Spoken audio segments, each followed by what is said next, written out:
এলেম ছাড়া আপনাকে শেষ জামানায় কেউ বাঁচাতে পারবে না, কোনো হুজুরও বাঁচাতে পারবে না। কারণ আমরা যারা দাড়ি টুপি নিয়ে ইসলামের দাওয়াতি কাজ করি, আমাদের মধ্যে অনেক প্রতিবন্ধকতা আছে।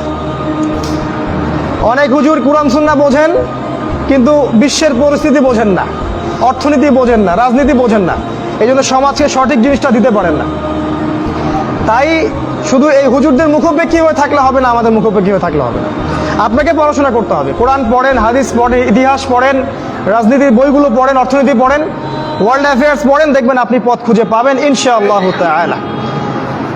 তো এগুলো শেষ জামানার অনেকগুলো বড় বড় সাইনগুলো বললাম, আরো অনেক সাইন আছে, নিদর্শন, যেগুলো আজকে সংক্ষিপ্ত সময় বলার সময় পাচ্ছি না। তবে কয়েকটা বলে শেষ করছি। সেটা হলো যে নবী সাল্লাল্লাহু আলাইহি ওয়াসাল্লাম বলেছেন, শেষ জামানায় মদিনা, এই যে আমাদের মদিনা, এর গুরুত্বটা কমে যাবে। এটা আবু দাউদে আছে হাদিসটা। মদিনার